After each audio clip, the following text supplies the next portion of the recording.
Jenny's been designing border prints for quilters since 1981, but she'd been using them even longer than that. The first quilt she ever made was in 1972 in India from Indian fabrics, because that is what was available to her. She fell in love with the rich colors and intricate designs of Indian fabrics. Many Indian fabrics have special designs printed on the border. Because she hated to waste fabric, she always found ways to use those border stripes too.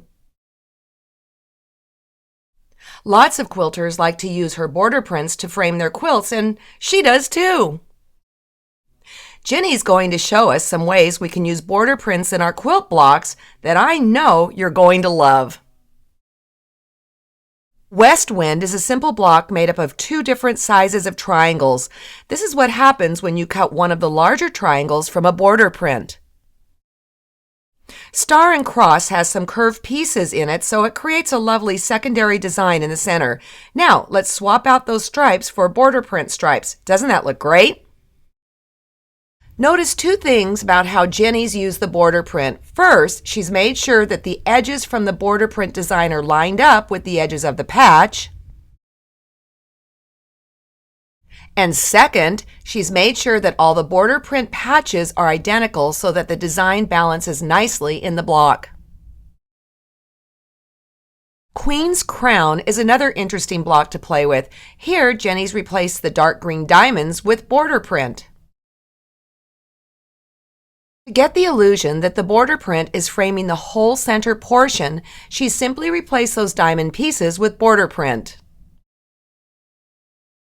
Check this out. You can use border prints almost anywhere in a block. In Basket of Flowers, she's used it at the bottom of the flowers and in the two pieces that make up the basket. Look how using a line from the print, or any stripe fabric for that matter, can nicely define your shape. Jinny also loves to use border prints as setting blocks in quilts too. Let's take a look at how that works.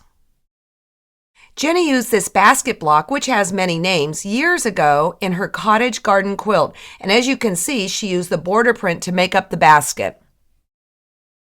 Here's the border print that she used. Then Jinny used the same border fabric to make setting squares. I love the kaleidoscopic effect you get by simply cutting 4 identical triangles and sewing them together. Here's the whole quilt. You have border prints in the piece blocks, border prints setting squares and triangles, and a border print fabric border.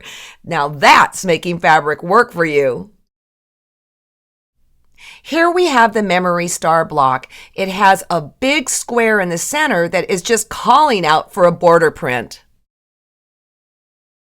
The first thing we'll do is take that center square and divide it into 4 equal triangles by drawing 2 diagonal lines corner to corner.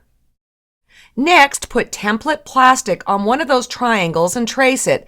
Then add 1/4 inch on the outside edge for the seam allowance. On the template, draw a straight line down from the center point. This shows the exact center of the template. Next, place the template on the fabric. Be sure to line up the dotted sewing line on the base of the triangle with a line on the border print. And place the mirror line of the template in the center of the design so that it's the same on both sides. Usually, you will need more than one of each piece, so it's a good idea to draw part of the design right on the template. It makes it easy to find the same design motif for your other pieces. Here we've cut 4 identical triangles. Look how wonderful it's going to be when it's sewn together. So here we have the original block, and here we have it made with fabric. And now let's take a look at it with our border print as the medallion center. So what do you think? Let's take a look at one more quick example. In the Rising Sun block, the center portion is divided into 8 triangles. Here it is with a traditional coloring.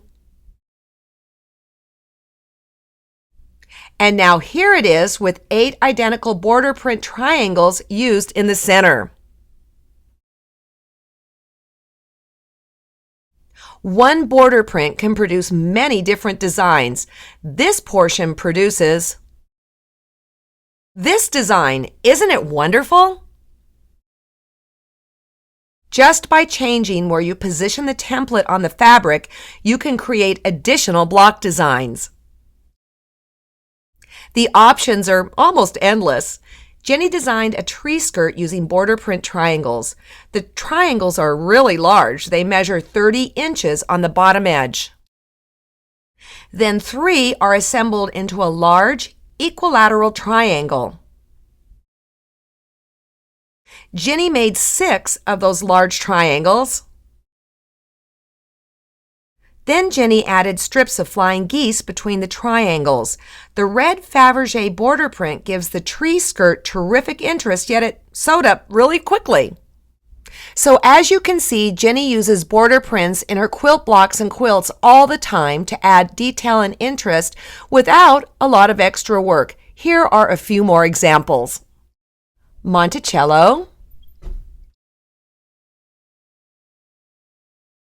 and triple play.